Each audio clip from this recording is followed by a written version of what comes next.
Headlines प्रायोजक राम बंधू लोणचे. आता प्रत्येक जण जिंकेल.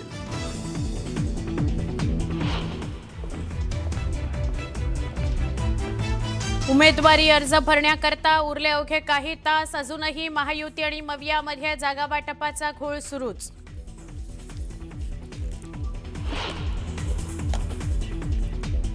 पुण्यामध्ये दोन्ही राष्ट्रवादी काँग्रेसचं जागा वाटप ठरलं. अजित पवारांच्या राष्ट्रवादी काँग्रेसला 125 तर शरद पवारांच्या राष्ट्रवादी काँग्रेसला पुण्यात 40 जागा.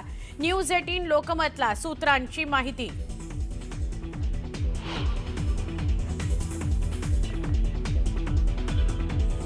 मुंबई महापालिका निवडणुकीकरता भाजप आणि शिवसेनेचं जागा वाटप ठरलं. मुंबईत भाजप 137 तर शिवसेना 90 जागांवर लढणार.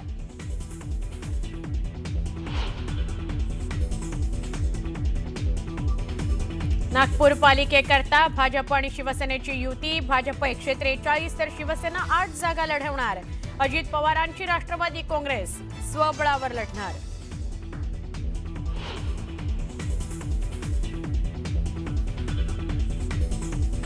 भाजपकडून बंडखोरी टाळण्याकरता उमेदवारांची यादी जाहीर न करता थेट एबी फॉर्म्सचं वाटप. अनेक ज्येष्ठ दिग्गज नगरसेवकांना भाजपनं दिला डच्चू.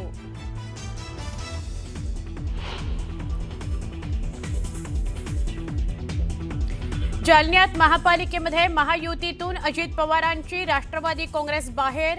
राष्ट्रवादी काँग्रेस स्वतंत्रपणे लढणार. राष्ट्रवादी काँग्रेसचे जिल्हाध्यक्ष अरविंद चव्हाणांची घोषणा. महापालिकेमध्ये महाविकास आघाडीमध्ये जागा वाटपात जवळपास पूर्ण झालेला आहे. शेकापला 33 जागा, शिवसेना उबाठा 19 जागा, तर राष्ट्रवादी काँग्रेस शरद पवार यांना 7 जागा देण्यात येणार आहेत.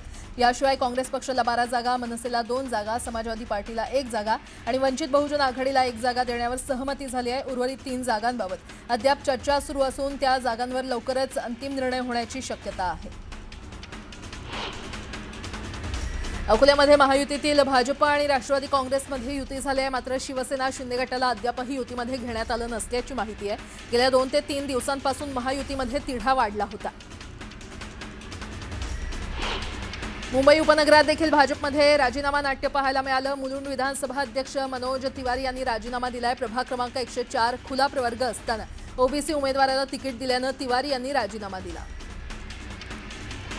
उमेदवारी अर्ज दाखल करण्यासाठी अवघे काही तास शिल्लक आहेत. ठाण्यामध्ये काँग्रेसच्या वतीनं एबी फॉर्मचं वाटप करण्यात आलंय. यावेळी ठाण्यातील काँग्रेसच्या मध्यवर्ती कार्यालयामध्ये काँग्रेस कार्यकर्ते आपापसात भिडले. भाजपच्या सरचिटणीस धनश्री तोडकर यांनी पक्ष कार्यालयासमोर आत्मदहन करण्याचा इशारा दिलाय. कोल्हापूर महानगरपालिकेच्या निवडणुकीत तिकीट न मिळाल्यानं त्यांनी आक्रमक पवित्रा घेतला. लातूर महापालिका सार्वत्रिक निवडणूक 2025 साठी नामनिर्देशन अर्ज प्रक्रियेला मोठा प्रतिसाद मिळतोय. आतापर्यंत एकूण 2373 नामनिर्देशन अर्जांची विक्री झाली असून त्यापैकी 156 उमेदवारांनी अर्ज दाखल केले.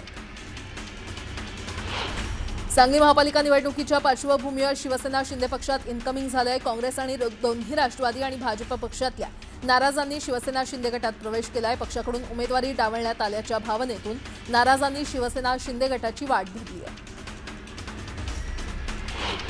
जळगाव जिल्ह्यातील वरणगाव नगरपरिषदेचे विजयी अपक्ष नगराध्यक्ष सुनील काळे यांनी पदभार स्वीकारला. पदभार स्वीकारण्यापूर्वी काळे कार्यकर्त्यांनी सुनील काळेंची मिरवणूक काढत जोरदार शक्ती प्रदर्शन केलं. अहिल्यानगर महानगरपालिकेमध्ये जागा वाटपाचा प्रश्न न सुटल्यामुळे अखेर महायुतीमधून शिवसेना शिंदे गट बाहेर पडलाय. शिवसेनेनं 24 जागांची मागणी केली होती. ते 17 जागांवर लढायला तयार होते. मात्र सध्या नगरसेवक असलेल्या काही जागा राष्ट्रवादी आणि भाजप मागत होते आणि त्यामुळे त्यांची बोलणी फिसकटली. या निवडणुकांमध्ये शिंदेसेना स्वतंत्र निवडणूक लढवणार आहे. पिंपरी चिंचवड महापालिकेच्या निवडणुकीच्या पार्श्वभूमीवर दुपारी 3 वाजेपर्यंत काल 525 उमेदवारांनी आपले उमेदवारी अर्ज दाखल केलेत. आतापर्यंत 574 अर्ज दाखल करण्यात आले असून काही उमेदवारांनी वेगवेगळ्या पक्षांचे आणि अपक्ष अर्ज देखील दाखल केलेत. सर्वात जास्त अर्ज हे ब क्षेत्रीय कार्यालयामध्ये तर सर्वात कमी फ क्षेत्रीय कार्यालयात अर्ज दाखल करण्यात आले. अहिल्यानगरमध्ये निवडणुकीच्या तोंडावर ठाकरे गटाच्या शिवसेनेला मोठा धक्का बसलेला आहे. अहिल्यानगर शिवसेनेचा ढाण्या वाघ अशी ओळख असलेले स्वर्गीय आमदार अनिल राठोड यांचे सुपुत्र विक्रम राठोड यांनी अखेर शिवसेना शिंदे गटात प्रवेश केलाय. त्यामुळे अहिल्यानगरच्या राजकारणात मोठी खळबळ माजली आहे. पुणे महापालिकेच्या निवडणुकीसाठी उमेदवारी अर्ज भरण्यासाठी शहरातील 15 क्षेत्रीय कार्यालयांच्या बाहेर उमेदवारांनी शेकडो कार्यकर्त्यांच्या उपस्थितीमध्ये शक्ती प्रदर्शन केलं. गेल्या 6 दिवसात केवळ 48 अर्ज दाखल झाले होते. सोलापूर महाविकास आघाडीतील शिवसेना उबाठानं दुसरी यादी रात्री उशिरा जाहीर केली. शिवसेना उबाठानं 9 उमेदवारांची दुसरी यादी जाहीर केली. महाविकास आघाडीमध्ये शिवसेना उबाठा 30 जागा लढवणार आहे. आता एक मोठी बातमी. मुंबई काँग्रेसच्या 139 प्रभाग यादीत एकूण 31 अल्पसंख्याक उमेदवार असल्याचं कळतंय. काँग्रेसच्या हक्काची वोट बँक ही अल्पसंख्याक आहे आणि त्यांना आकर्षित करत असतानाच इतर अमराठी घटकांना देखील काँग्रेसला आकर्षित करण्याचा प्रयत्न सुरू आहे. तर मराठी आणि अमराठी उमेदवारांना देखील यात संधी देण्यात आली आहे. महाविकास आघाडीमध्ये काँग्रेस लढत नसल्यानं त्यांच्या मतदारांना देखील आकर्षित करण्याचा हा प्रयत्न आहे.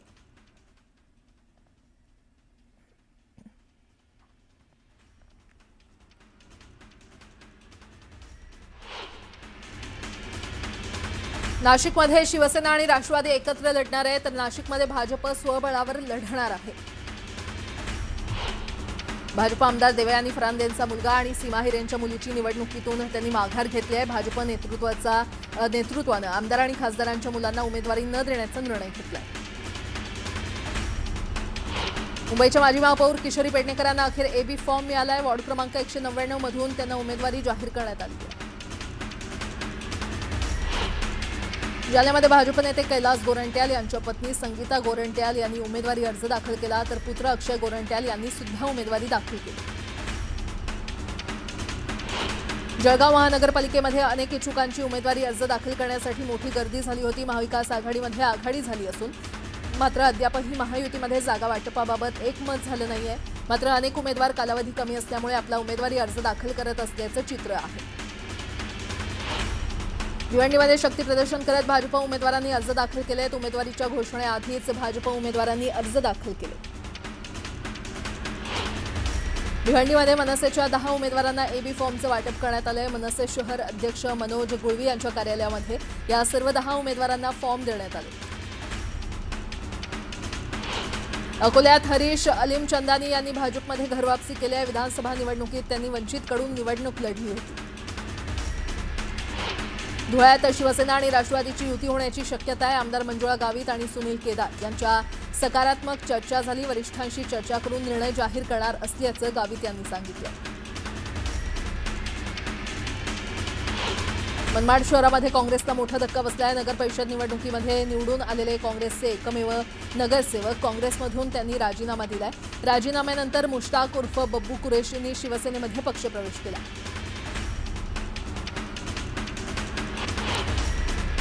जळगावात महायुती भक्कम असल्याचं आमदार किशोर पाटील यांनी म्हटलंय, तर लवकरच युतीची घोषणा करणार असल्याचं ते म्हटलंय. तर शिवसेनेचा 25 जागांवर दावा असल्याची माहिती त्यांनी दिली.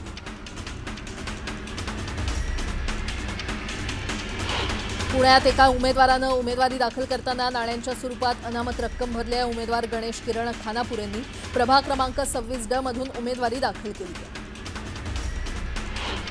छत्रपती संभाजीनगरमध्ये शिवसेनेच्या जिल्हा प्रमुखांनी निवडणुकीतून माघार घेतली आहे. कार्यकर्त्यांना तिकीट मिळत नसल्याची खंत व्यक्त करत त्यांनी माघार घेतली आहे. तर 7 जणांची तिकीटं कापल्याचा आरोप राजेंद्र जंजाळ यांनी केला.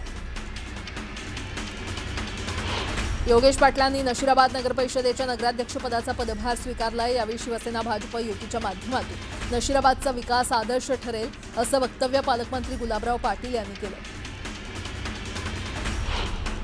रत्नागिरी जिल्ह्यातल्या खेड नगरपरिषदेच्या सार्वत्रिक निवडणुकीत महायुतीनं 21-0 असा ऐतिहासिक विजय मिळवून सत्ता स्थापन केली. जनतेतून थेट निवडून आलेल्या नगराध्यक्ष माधवी राजेश बुटाला यांनी सोमवारी अधिकृतपणे पदभार स्वीकारला.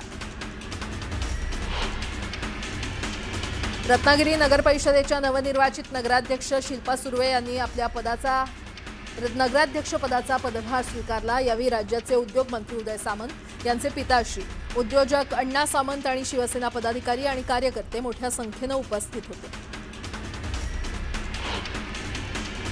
तळेगाव दाभाडे नगरपरिषदेमध्ये नवनिर्वाचित नगराध्यक्ष संतोष दाभाडे पाटील यांनी पदग्रहण आणि पदभार स्वीकारला.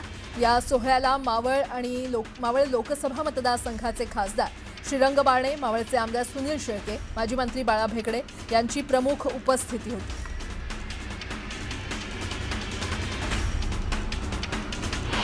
आता एक मोठी बातमी छत्रपती संभाजीनगरात महायुती फिसकटलेली आहे। आपल्या काही उमेदवारांची घोषणा आधीच करत राष्ट्रवादी अजित पवार पक्ष महायुतीतून बाहेर पडलाय। भाजप आणि शिंदे सेनेमध्ये युती करण्यासंदर्भात 7 ते 8 बैठका झाल्या, मात्र काही जागांबाबत वाद असल्यानं दोन्ही पक्षांच्या युतीची अद्याप घोषणा झाली नाही। 39 शिवसेना आणि 48 भाजप असं ठरल्याची माहिती मिळते। तर भाजप कमी जागा देत असल्याच्या कारणावरून शिंदे सेनेमध्ये अंतर्गत भडका उडालाय। शिवसेना जिल्हा प्रमुख राजेंद्र जंजाळ यांनी थेट निवडणुकीतूनच माघार घेतली आहे। महाविकास आघाडीत देखील तेच चित्र आहे। आतापर्यंत कोण किती जागा लढवणार यावर एकमत झालं नाहीये, मात्र राष्ट्रवादी शरद पवार गट आणि शिवसेना ठाकरे गट यांच्या नेत्यांमध्ये बैठक झाली। तर काँग्रेससोबत बोलणं चालू असल्याचं शिवसेना ठाकरे गट सांगतंय। त्यामुळे शेवटच्या क्षणी एबी फॉर्म दिले जातील आणि त्यानंतरच चित्र स्पष्ट होईल।